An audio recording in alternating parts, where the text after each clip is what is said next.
Hi, everyone. Welcome to our Lunch and Learn series. My name is Giza Lopez, and I am the Executive Director of the New York State Youth Justice Institute. On behalf of the YJI, I'm happy to welcome each of you to this month's webinar. Thank you for joining us today in this virtual space and for making time to learn more about youth justice issues. Please feel free to introduce yourself in the chat and tell us where you're from. Our gratitude also goes to our partners in New York State, the Division of Criminal Justice Services, the Office of Children and Family Services, the University at Albany, and the New York State Juvenile Justice Advisory Group. Thanks to them for supporting the series. In case you've missed it, last month, we launched a podcast episode which covers the school to prison pipeline as well as restorative justice in schools. So if you're looking for something to listen to while you commute or when you go for a walk, consider listening to our podcast. Someone will put the information in the chat any moment now. Today, it is our pleasure to host Chris Herring. Like all of you, I am very much looking forward to his presentation. It is absolutely wonderful to have you here, Chris. For a proper introduction, I will pass the baton to Brian Rainey. Brian, the virtual floor is yours. Thank you. Hi, everybody, and welcome to the New York State Youth Justice Institute's Lunch and Learn webinar series. As Dr. Lopez said, my name is Brian Rainey, and I'm a research fellow at the YJI. Now, I think that we're all really looking forward to today's presentation, so I don't want to further delay hearing from an expert on homelessness, policing, and alternatives to criminalization. Dr. Chris Herring is an assistant professor of sociology at the University of California, Los Angeles. Dr. Herring's research focuses on homelessness, housing, welfare, and criminal justice in U.S. cities. His work has been published in American Sociological Review, the Annals of the American Academy of Political and Social Sciences, Social Problems, City and Community, City, and numerous edited volumes. Chris's forthcoming book, Cruel Survival, explains how San Francisco, a city at the vanguard of progressive urban politics, intensified punishment towards the unhoused amidst initiatives of criminal justice reform and shelter expansion. Chris works regularly with civil rights lawyers, policymakers, and community organizers addressing the criminalization of homelessness across the country. Most recently, he has collaborated with the San Francisco Coalition on Homelessness, community partners, city supervisors, police commissioners, and the city's Department of Emergency Management on a plan for a compassionate alternative response team as an alternative to policing homelessness in San Francisco. So, without further ado, Dr. Chris Herring. Thank you so much for having me. I'm excited to be part of this conversation today. I'm just going to share my screen to get over to the talk here and get going. All right. So the title of my talk is Pervasive Penality. And let me click the share. There we go. Okay, can everyone see the first slide here? Okay, great. So the title of my talk today is Pervasive Penality, How the Criminalization of Homelessness Perpetuates Poverty. And I'm going to begin talking just simply about what is the criminalization of homelessness and thinking about this in relationship to youth homelessness as well. I'm then going to present our research on the impacts of enforcement, and then finally conclude discussing some policy impacts and implications of this research. So just to be clear of what I'm specifically talking today are the enforcement of what legal scholars have called anti-homeless laws. So these are specific quality of life ordinances that prohibit life-sustaining activities that homeless people have no choice but to undertake in public. So this includes standing, sitting, and resting in public spaces, sleeping, camping, and lodging, including in vehicles, begging and panhandling, and food sharing.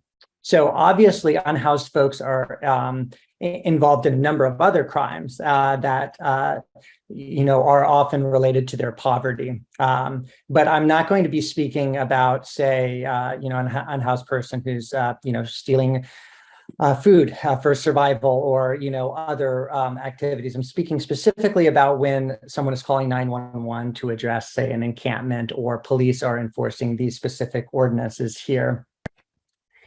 And we can root these laws back in the 1980s and the 1970s. The anti-vagrancy laws were proved unconstitutional. And so then they started passing these laws aimed at specific behaviors. And these became largely prominent under Mayor Giuliani and William Bratton first in New York City in the early 90s, but also Frank Jordan out in San Francisco, where the research I'll be talking about today. But these laws have continued and persisted, albeit under new political brands, often in the New York and California case, sometimes more liberal and progressive than in the past. And so I guess my first survey polling question for the group was just to quickly see when people thought these laws have grown the most. So there's been a survey by the National Law Center on Homelessness. They emerged in the 80s, but they continued to be passed. So were the most laws, are we seeing them growing fastest in the 80s, 90s, 2000s, or 2010s?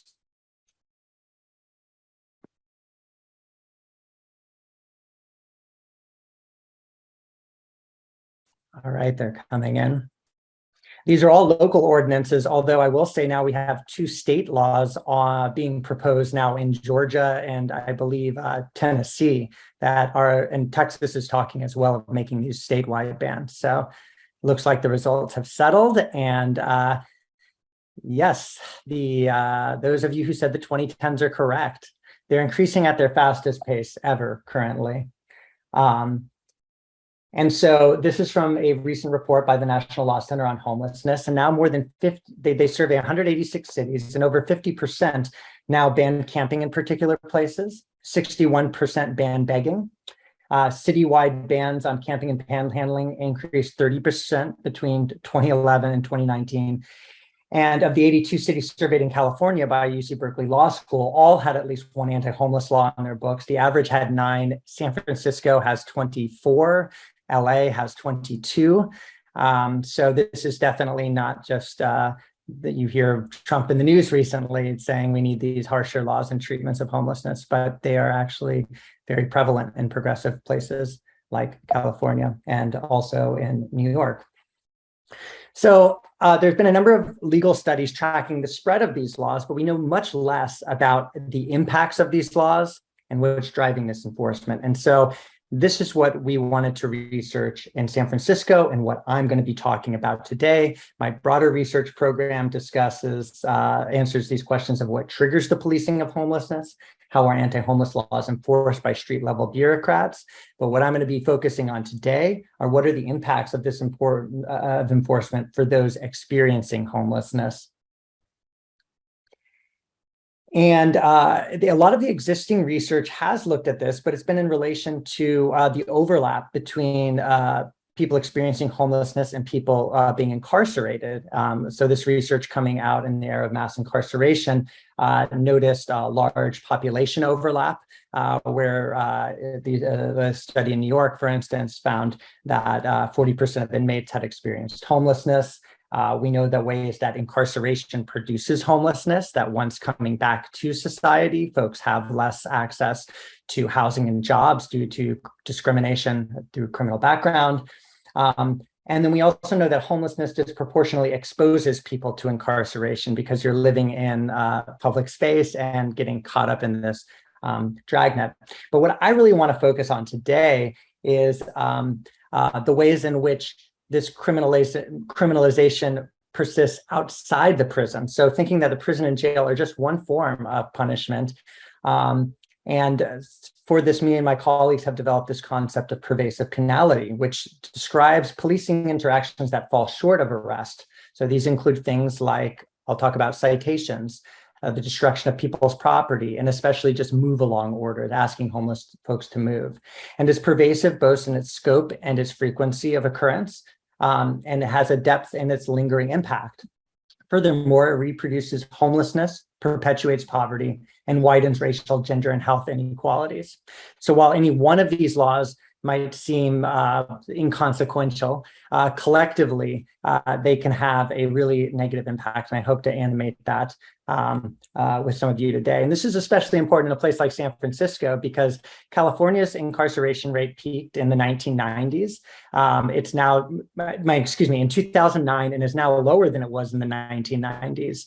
San Francisco's jail population has decreased 70% since 2010. So something we're hearing a lot now is that, San Francisco and liberal cities no longer criminalize homelessness, but I'm going to actually argue that, and at least in San Francisco, it has increased. It's just that this punishment and policing is taking place in new ways. And so youth homelessness is not a focus of my research. For what I'm talking about today, we actually didn't have the IRB approval to look at and discuss, do the questions with folks under 18, but did have a lot of interactions with transitional age youth, those 18 to 25. And I think there's some useful things to put out here that can help us think about how this might uniquely affect those experiencing youth homelessness. So we always hear these point in time counts of on this one night, in San Francisco, for instance, on one night, 8,000 folks are experiencing homelessness. But over the course of the year, we see much bigger numbers. So each year, an estimated 4.2 million youth and young adults experience homelessness, of which 700,000 are unaccompanied minors. On any given night, approximately 41,000 unaccompanied youth ages 13 to 25 experience homelessness. And 1 in 10 young adults ages 18 to 25, and at least 1 in 30 as adolescents experienced some form of homelessness. So this just shows how dynamic this issue is. It's not, we have a static vision often of who is homeless, but it is now a common occurrence, unfortunately, for many of those experiencing poverty. We also know the intersections of youth homelessness in the criminal legal system. For instance, 33% had once been part of the foster care system, those experiencing homelessness, and 50% of homeless youth have been in the juvenile justice system or in jail or detention, according to these studies coming out of the University of Chicago. And we'll talk a little more about later about specific vulnerabilities, but the youth are also compared to the broader population, more vulnerable to violence and also sexual violence while living on the streets. All right, so to talk about where I'm going to be drawing this research from, it's going to be from two research studies I was involved with. First is a participatory action research project I was involved with my colleague Delar Yarbrough of San Francisco State, and also Lisa Maria Alatorre, who was the human rights staff member at the San Francisco Coalition on Homelessness, the advocacy group, which we partnered for this study. And for this, we had 30 volunteer survey proctors survey 351 people experiencing homelessness in San Francisco.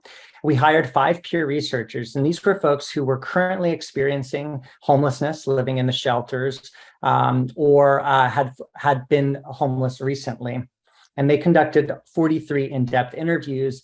And we also have some government data you'll see in here. And this was carried out in 2015. And if you go to my website or the coalitions, you can find the Punishing the Poorest report, or also an article in Social Problems published in 2020, Pervasive Penality, that goes over this work. And we got a representative sample of folks experiencing homelessness in the city. So these are the San Francisco surveyed point in time count surveys that we tried to match. And I just want to highlight that we didn't just survey unsheltered folks. I know this is especially important in New York, where you do have a right to shelter and you have much more sheltered population than some of the places out west. And I hope to show today the ways in which even those experiencing sheltered homelessness are also susceptible towards this sort of policing. And the second method that I'll be drawing from today was a critical policy ethnography, which I'm currently working on a book where I studied the regulation of homelessness from below, where I spent numerous nights and also during the day staying out in these encampments, experiencing and witnessing this policing firsthand from the perspective of those in the camps. I also stayed in shelters when I was able to ethically get a bed at certain points.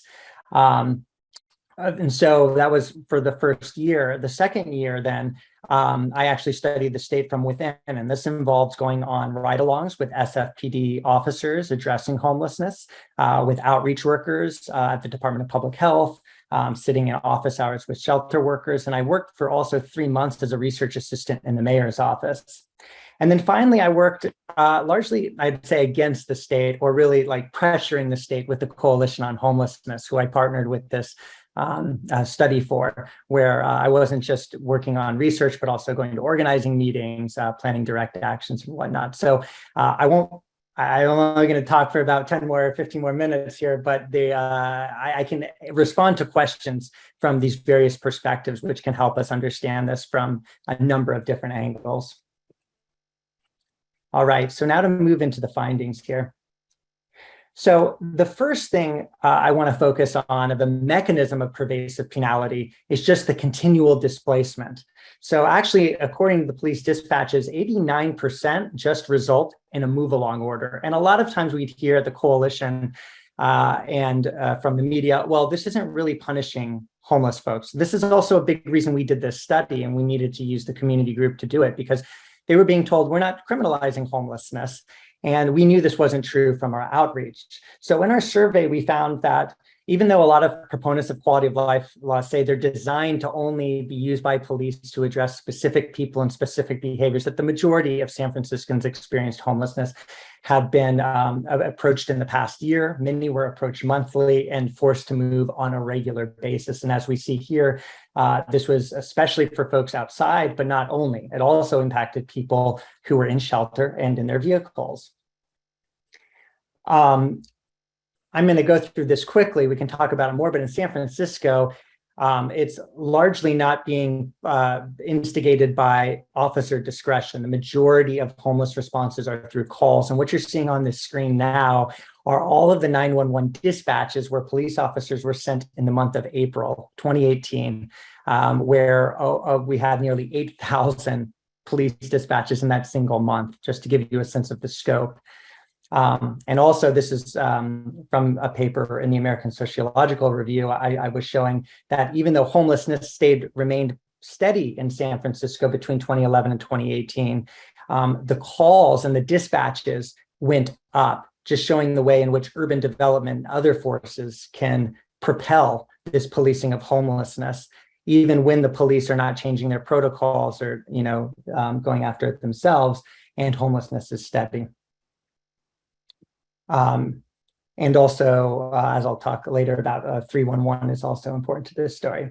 Okay, so the first way in which this impacted folks is it destabilized folks' encampments, which provided a sense of safety and security.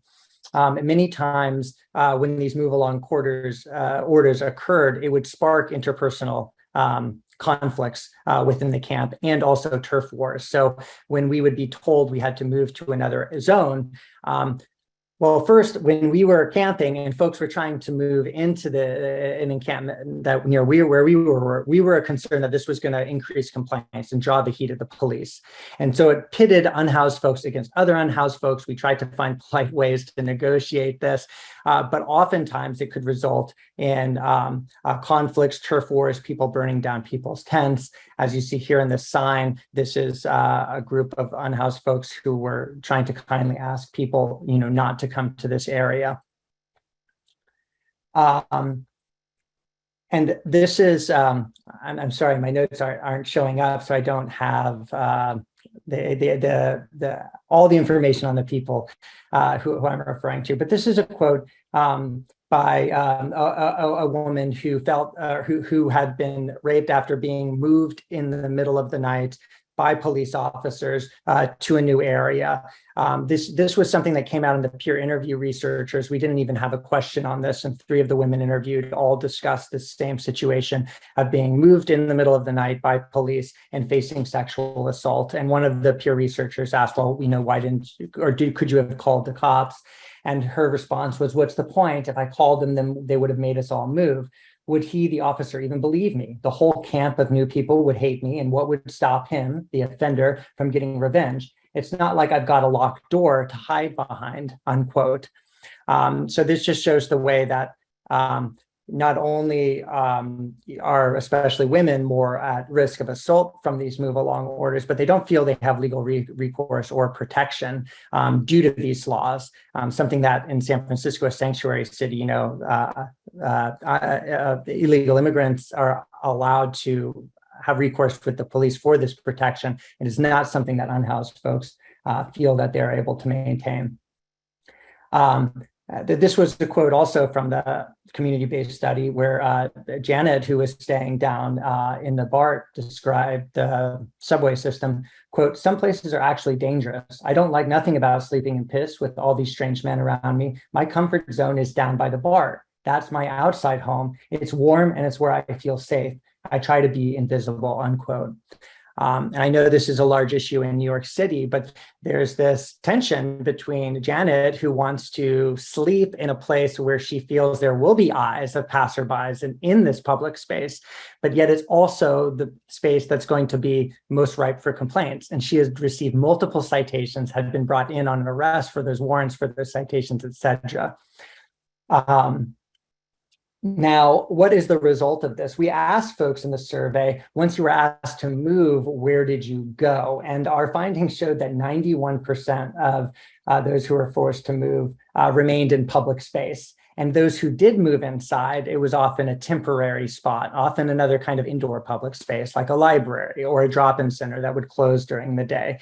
So it creates a constant spatial churn, and rather than the store owner who calls might get a break for a moment, but eventually it's just moving folks around and increasing the circulation. The next mechanism I'm going to talk about is the system of mass citations that was occurring in San Francisco and many other cities. So again, as you see in this chart, the majority of those experiencing homelessness had received at least one citation in the past year, and a significant portion had received 5 or more citations. Now, we asked folks, what did you do with your last citation? And only 10% of those had paid the fine. Some of them resolved it in another way, but the most common way was just to, they weren't able to pay. And so the citation went unpaid. It's in 62% of the cases. And the impacts of this are devastating. There's a $300 civil assessment added to the initial $100 ticket. The fine may go to a collections agency affecting credit. Driver's licenses were suspended and arrest warrants were issued. And this has a number of impacts. The warrants disqualify people from Section 8 vouchers and public housing wait lists. The warrants disqualify some from residential drug rehab programs and behavioral health housing. And warrants appear on background checks for employment, which all keep people in homelessness longer and perpetuates poverty. And I would meet people even in the shelter who said that they could get into a rental or have some movement out there working full time, except for these fees and other court-related things. So it was actually filling up the shelter as well and keeping people there longer. And then the last mechanism of pervasive penality was the destruction and dispossession of people's property. And I can't stress that how much this was considered the worst punishment of all, mainly among people on the street. Many people feared the destruction of their property more than a brief stint of incarceration, and feared the DPW, Department of Public Works sanitation workers, just as much or more than the police officers. And when we talk about the criminalization of homelessness, we really need to consider the role of sanitation workers as this punitive mechanism working with police. And I can talk more about that relationship.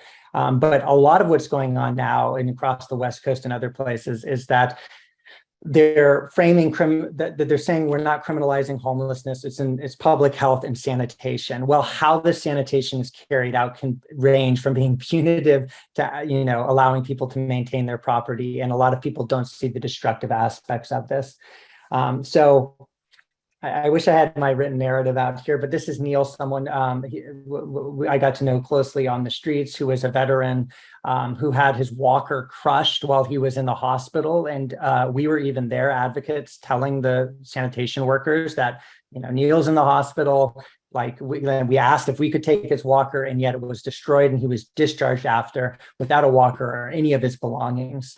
Another time, I had a research companion call me on the phone while lying down as a stroke was setting in, asking me to run to his camp to go protect his belongings before going to the hospital. And just through these two situations, you can understand how these practices make people reticent of even going and getting medical care. We often think that, or it's often said, these folks don't know how to take care of themselves and that it's irrational, but, oftentimes they're rationally trying to protect their property and belongings because hospitals do not accept this. And this became a big issue with our work around COVID-19 as well. This is a photograph of Jason, one of our street outreach workers here in San Francisco. And the Department of Public Health street outreach workers were constantly infuriated by the police move along orders. They would dislocate folks who they were keeping contact with on the street. There were times I was out with people who had actually finally gotten to the top of the housing list and we could not find them and had to pass that on. Similarly with like drug rehab options, medicines were constantly being taken, and we saw we had nurses and doctors reach out to us when the city expanded the policing, reporting that more medicines were being lost, expensive medicines for things like hepatitis and HIV. And so this just all goes to show the ways in which the policing is counterproductive a lot of times to the other investments we're making in social welfare around this issue. I'm happy to talk more in the Q&A about how this not only perpetuates poverty and elongates homelessness, but actually increases inequality. One point I'll point out to now is the deepening inequalities of race. And one point that I didn't bring up that I meant to in the introduction after the youth homelessness was how all of this policing, even the anti-homeless ordinances in and of themselves are racialized by structure. Among African Americans who make up about 13% of the US population, they make up about 20% of those experiencing poverty, but across the US, they make up over 40% of those experiencing homelessness. In San Francisco, a city with only 5% of the African American population, 39% of our homeless are African American. So you have these ordinances that are already disproportionately affecting this racial group. And then we have on top of that, as we found in our survey, that among those experiencing homelessness, and probably unsurprising as we know of other discriminatory practices, they were cited and searched more frequently than their white counterparts. And as I already mentioned, just briefly, that this is a lot driven by 911 callers, right? There's also the bias, not just of police officers, but of the callers, right? That are part of this. And in our interviews with the peer researchers, we would ask, do you feel you're being policed more because of your homelessness or race? Many of the African-American participants felt it was their race first and then their homelessness. And so this was a huge subjective dimension to people's experiences of this. I just want to conclude with a few things that I imagine might be going on in your heads, and I hope we can talk about it more in the Q&A. But, what about therapeutic policing? This idea that we hear from people like Eric Adams and others that you need to have this policing to be able to get people to accept shelter and services. Well, in San Francisco, when we did the survey back in 2015, out of the 204, we asked, okay, what was your most recent displacement? Most of them were by SFPD officers. Out of those 204 interactions, only 24 cases we would ask, did you receive any services or help? 24 cases reported they did, but the services given were items like a sandwich or a pamphlet. There were only 10 offers of some form of like shelter or housing. Now, since we did this survey, there was a passage of, or rather, the Ninth District Court upheld the Martin versus Boise ruling, which said it's now unconstitutional to criminalize homelessness if there's no alternatives, if you can't offer a shelter. So what the city did and what many cities are doing now is police officers are offering shelter, but oftentimes that shelter can be for as short as one night, where people have to forfeit all their property and then go back onto the street. in which no rational person would take that offer. And many times that shelter is inadequate, and especially with youth homelessness. We found in another needs assessment study is that we only have one youth homeless shelter in San Francisco, and many of these shelters are not age appropriate. And one of the biggest barriers for our transitional age youth is that they don't feel like their needs or that they fit into these shelter settings. And in fact, what we're seeing now is what I call the weaponization of shelter, where you get a shelter that might have 100 beds open up, but then you displace 300 people around it, which is what we saw in San Francisco. Another sad aspect that's followed after Martin versus Boise is that the Department of Public Health used to have more of the referrals for shelter. Now it's more of the police officers because they have to offer before enforcing.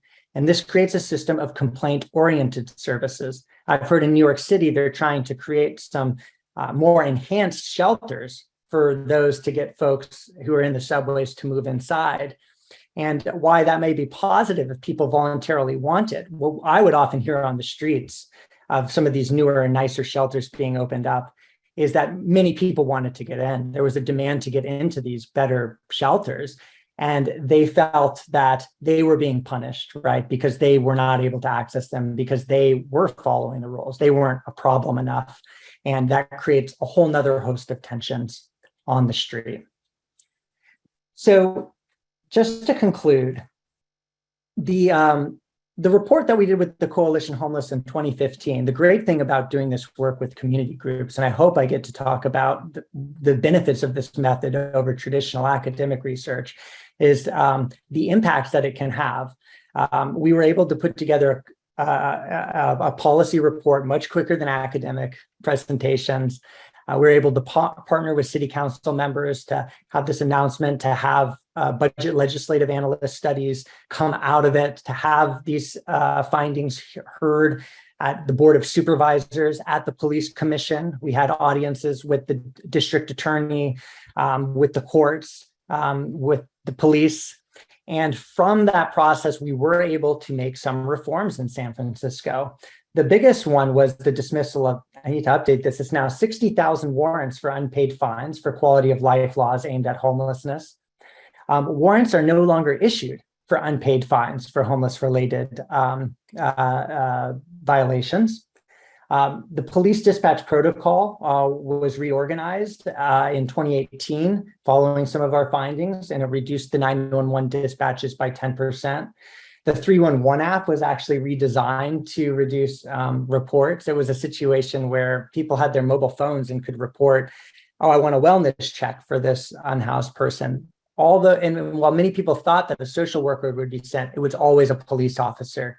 And that has been adjusted. I know New York City, at least, has also this 311 app as well. The research contributed to the campaign to end cash bail, and there was reformed, at least in writing, of the storage policy.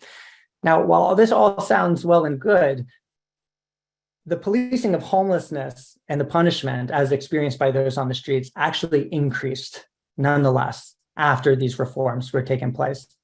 The city actually doubled the number of officers from 24 to 52 whose full-time job was to police homelessness. And they were increasingly attached to Department of Public Works sanitation workers. So if you made a 311 complaint about an encampment, not even doing the 911 system, police would now be more part of that response. And from our further surveying and outreach, people felt that there was an intensification of policing. So for my last slide, I just want to talk about the policy implications of that, which to me means that these reforms around the edges are really not going to get us, or at least get us alone to ending these practices of criminalization. And we need more structural reforms. And the pathways that organizers in California and some progressive lawmakers are both through the civil rights litigation of these practices to get cities to stop, but legislatively, we have put forward a Right to Rest Act in California. It hasn't passed yet. That would nullify the local anti-homeless laws because there's a sort of race to the bottom where every local jurisdiction is trying to be meaner against unhoused folks because there's the misled theory that there's a magnet effect if we don't do this. But more proactively are these alternative response teams, so that if you do call 911, it does not first go to a police officer. I mean, there's still that possibility if the first responder feels the need for that. But it would be responded by a social worker, an EMT. And we have examples of this in Eugene with the Cahoots program, and also more recently in Denver with their STAR program, which have shown some really incredible results so far. And most of all, we just need to, as we're developing shelter and new resources, that they need to be people-centered and need to be based on meeting people's needs and who want this voluntarily first, rather than designing, as is especially the case in California these days, as almost internment camps where we're building shelters not to help people, but so that police can continue their policing work with these various negative effects. So I'll leave it at that and look forward to your questions and discussion. Thank you so much, Chris. Fantastic presentation. So we're going to move into our informal conversation portion now, but I'd like to remind all of the attendees that if you have any questions for Dr. Herring, to please put those in the Q&A section at the bottom of your screen. So my first question is, you spoke a little bit about the idea of therapeutic policing. So I was wondering what you thought about jail diversion programs or homeless courts that sort of offer these alternative sentences to jail. Yeah, I think it matters on the locality and how these programs play out. But the term therapeutic policing comes from another sociologist, Forrest Stewart, who looked at Los Angeles' Skid Row during the Safe Streets Initiative. And there, the officers were doing exactly this. They were going out and bringing some of the folks down to the jail and saying, do you want to go to shelter or jail? And the research of him and also Gary Blasi, a law professor at UCLA, showed really dismal results on the shelter. And the average stay was 1 or 2 days. So people would go in and then, wouldn't complete the program or leave.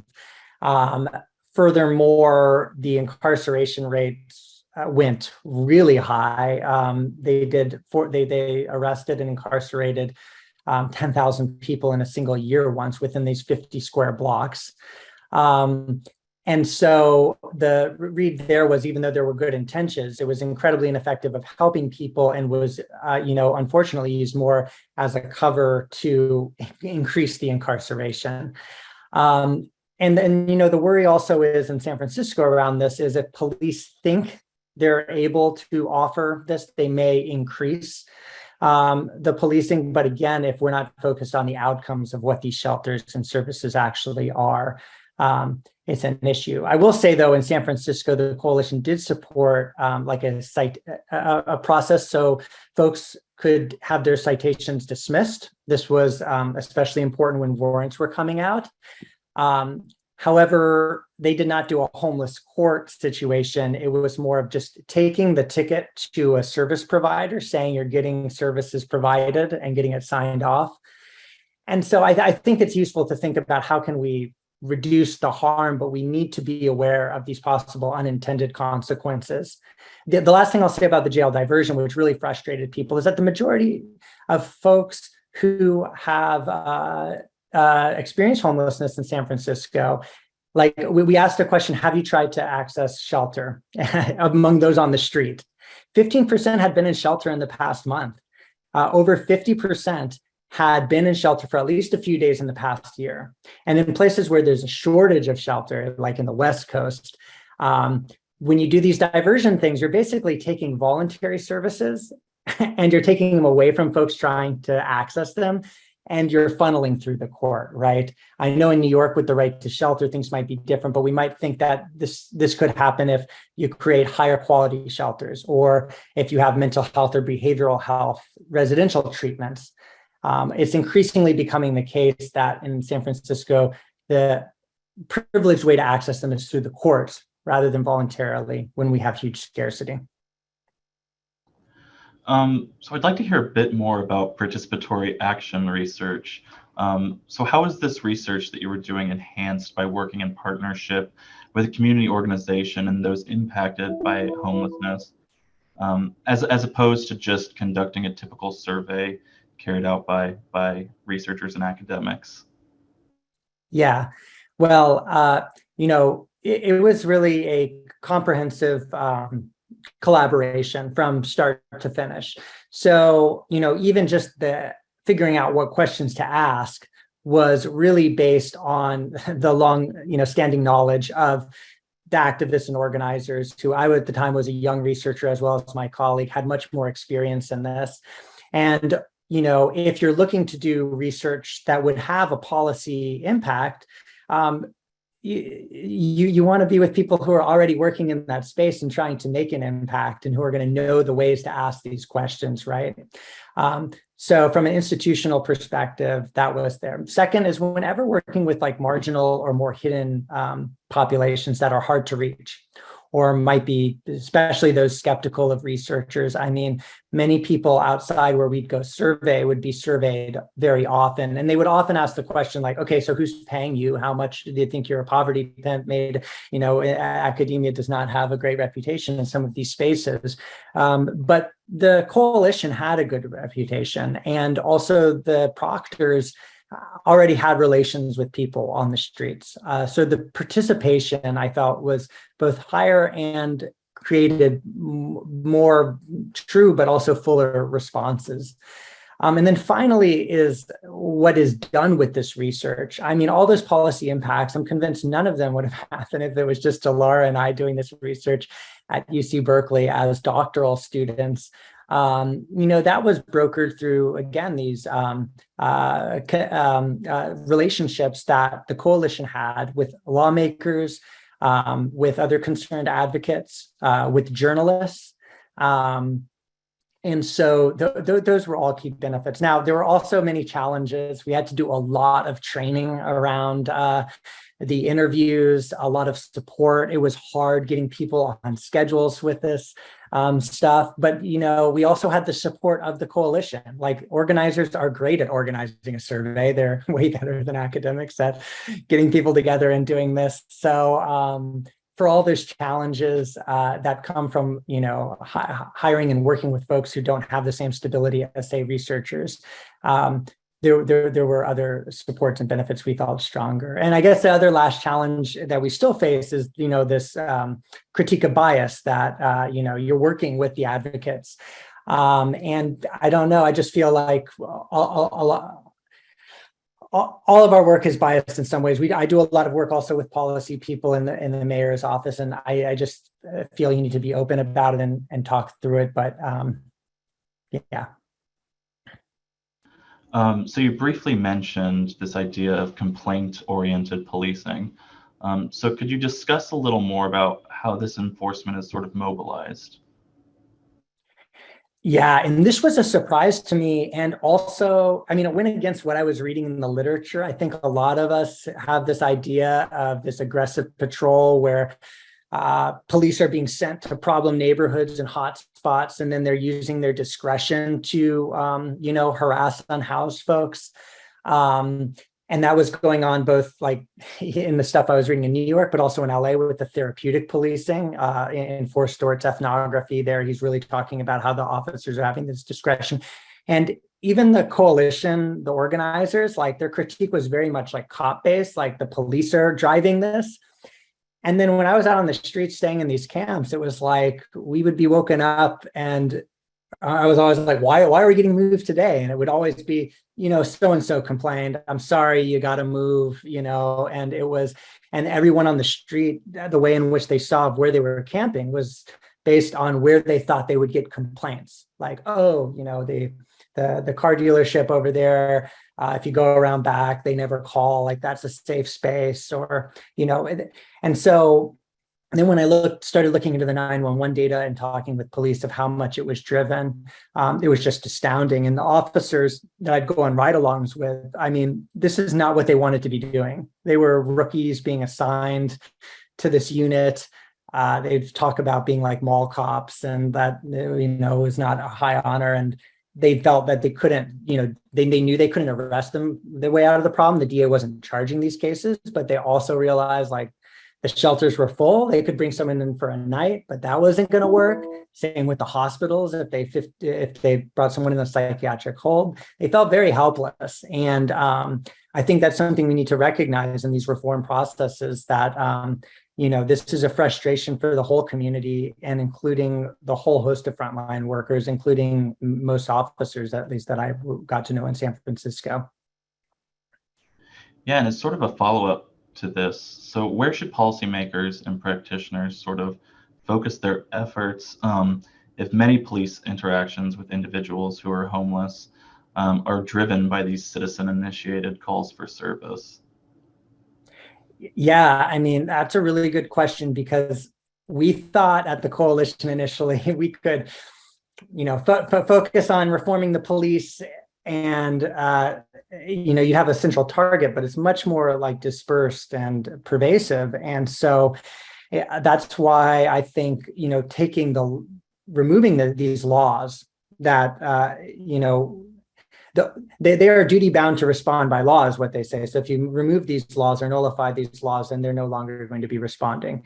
And then the second one that I think is getting a lot of traction, and I encourage folks to look at the Eugene program's Cahoots, that's been running since the 1980s, but more recently in Denver, the STAR, I'm sorry, I don't know the acronyms, where, now they're diverting all of these 911 homeless complaints first to a team of, non-armed individuals. I think the teams are usually like an EMT, and then sort of like a peer counselor, social worker, not like a highly certified social worker even, but often people who've had experiences with homelessness and might have the equivalent of a BA degree, going out and first assessing these situations where they can call for police, and very rarely have they had to call for police. There's a recent study that just came out of Stanford last month about the Denver program, where they actually saw something like a 30% reduction in the homeless the crimes, in the sense of a police officer responding, or a citation or arrest for homeless related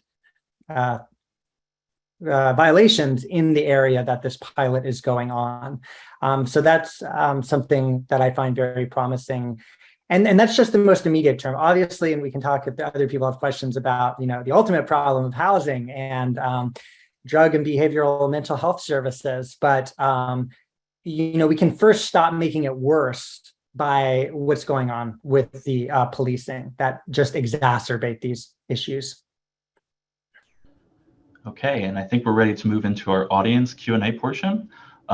So the first question, this person is asking, why is it important to use the term unhoused instead of homeless? Yeah, that's a great question. So I used terms interchangeably. I think there are a number of possibly appropriate terms for this. The critique of talking about like a homeless person is that you're assigning a status to a person that, has many other statuses and often, changes. As I mentioned, it's not a static definition, and people, especially those who in impacted communities, do not like being referred, or at least portions of them have said, we don't want to be called homeless people or homeless persons. So using people first language, such as people experiencing homelessness. Unhoused reminds folks that all the folks we're talking about experiencing homelessness were once housed and have been unhoused through processes of the lack of affordable housing, of eviction, of others, structural problems rather than being seen as an individual trait. Some advocates like the term houseless because they feel that they have a home, especially like, I know it might be different out in New York, but here in Oakland, where I'm talking to you from today, there are basically informal settlements, in some of these areas where people have shanties and, bathrooms and kitchens, but not just to be stuck on the architecture. They have community. They're from the community that they're like, they live near their family, but they can't have a house, but they're living in these occupied lands, and they consider that their home. And so that's another term out there. But yeah, those are the ideas behind some of this terminology. Could you elaborate on what you mean by storage policy and how your research contributed to reforming it? Yeah, so like as I mentioned, the biggest thing people worried about was having their belongings taken. In fact, even police were the main way they were using arrest when I was doing my research was to bring people to the jail, call the sanitation workers who would clear the property, and then often release the person before even fully booking them, or they would clear their warrants and send them back. In other words, even arrest was just being used to clear people's property. Now, there have been a number of court cases that have shown this to be unconstitutional. I mean, you can't just go out and take someone's, I don't know, think of whatever like middle class person might, have outside for a moment, especially if they have no place to go, which is key to these court cases. And so cities have been sued for huge amounts of money. It's very hard to prove it, so they can get away with it. And a number of them have then since enacted policies. So in San Francisco, a number of West Coast cities, the policy should be that, but when I started my research, it was that if you could not move all your property and it wasn't abandoned, the city was supposed to take it to the storage facility and keep it for 60 days where you could go and claim it and get it back. However, if your property was abandoned, meaning you weren't there at the time because say you went to the bathroom or you had to go to a doctor's appointment, like the case with Neil, the property would be abandoned. Even if you had friends or advocates saying, no, we'll take the property, we'll hold on to it, they would deem it abandoned. And for abandoned property, they could just throw it into the trash compactor. So a lot during my research was around this subjective term of abandoned. They changed that. Now they have to even take in abandoned property. But now the new loopholes are around, are there biohazards in there? And there are understandable biohazards that could be in a tent. But they'll just say it could be anything from perishable food to feces or needles. But rather than going in and doing a real good job at trying to protect people's property, sanitation workers typically fold up the tents like a burrito, put them in the flatbed, take them away where everything's getting smeared and mushed around. You don't know what goes on at the yard where they're determining if it's being held or not.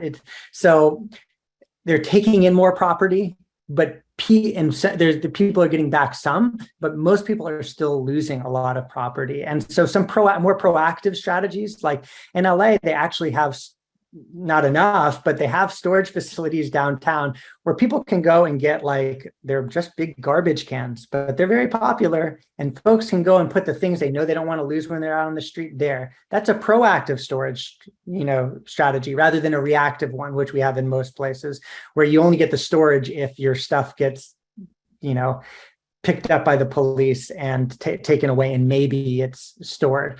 But, other cities just do a much better job at actually more genuinely caring about keeping people's property, usually out of legal fear. But so people can go back. Other cities like LA are opening up storage units. Berkeley recently talked about opening up a storage facility that would be voluntary so that people could put their belongings there before you have your birth certificate, Social Security, things that they need to access medicine or shelter and to keep safe.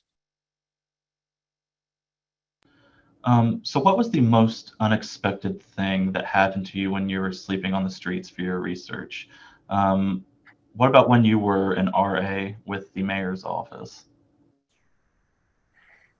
Yeah, okay. So, wow, I mean, there were so many things on the street. Like I said, I was very blown away by just how much this was complaint driven and how much the cops didn't want to do this and all the ways in which individuals worked out relationships with nearby landowners and other people to maintain their safety.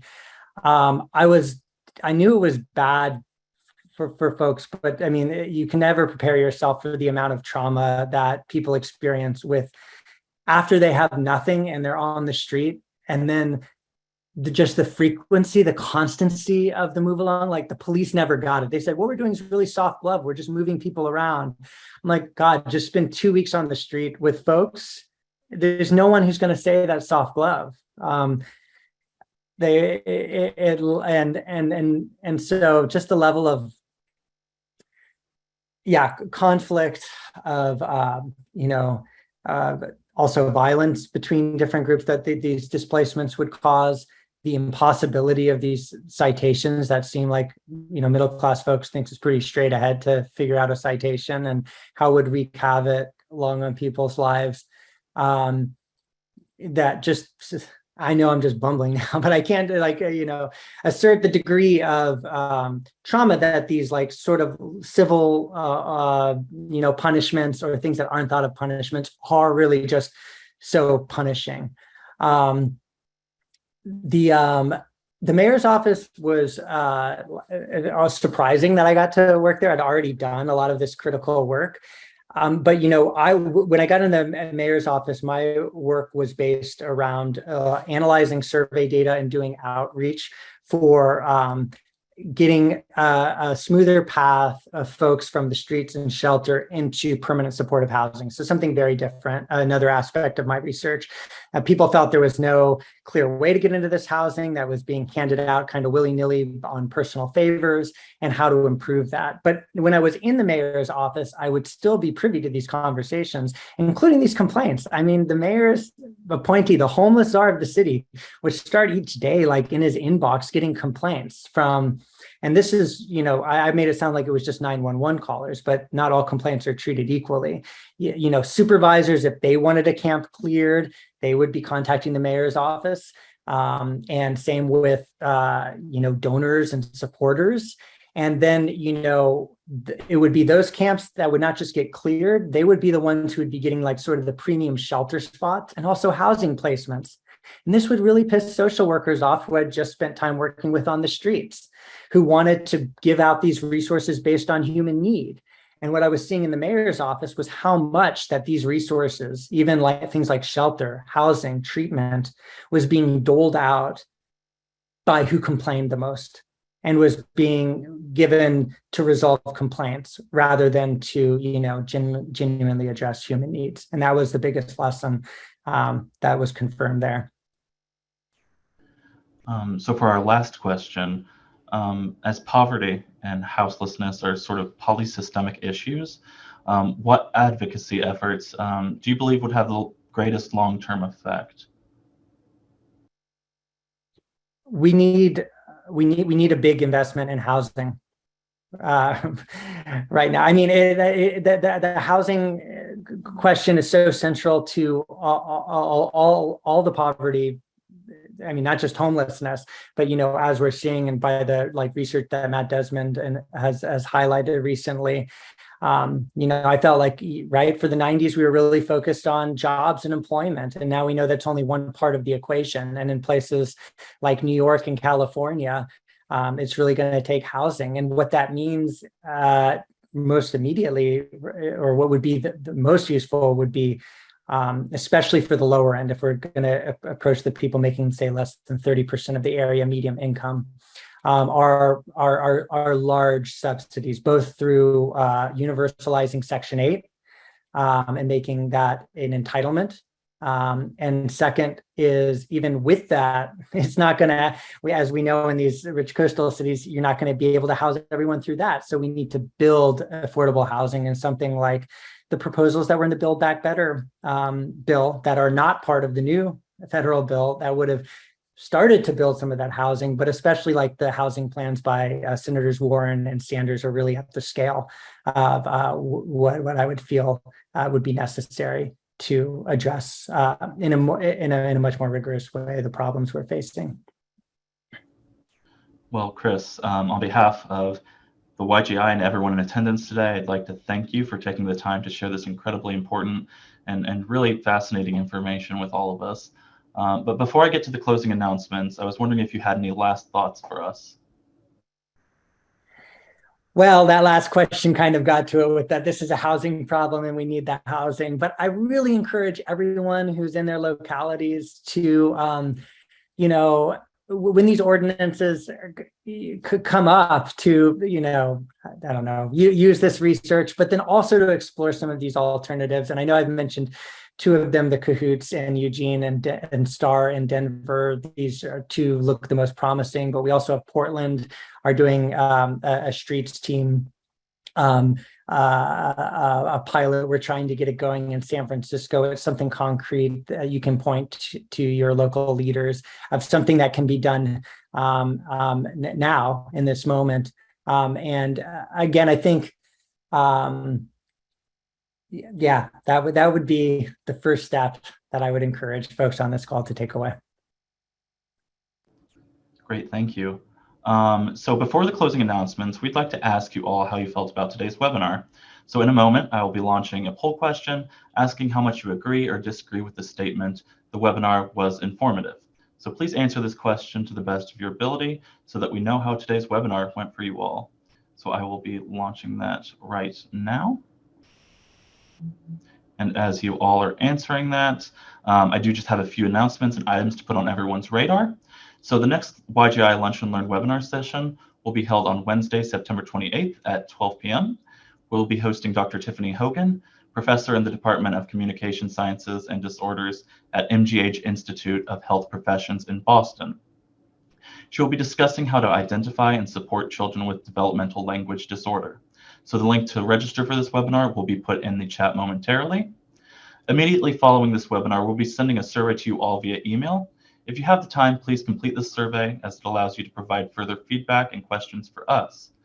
This information is also used to improve future webinar sessions, and the survey should take no longer than around 5 minutes. And we will also be putting the link for this survey in the chat section now. Finally, if you've not already done so, feel free to connect with us on Facebook, Instagram, Twitter, and LinkedIn. The links to those accounts can be found on our website. And just a reminder that the views expressed here are those of the presenter and do not necessarily reflect the views of the New York State Youth Justice Institute.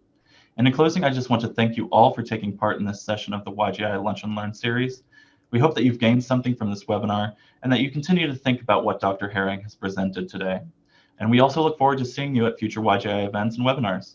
So thank you and have a great rest of your week.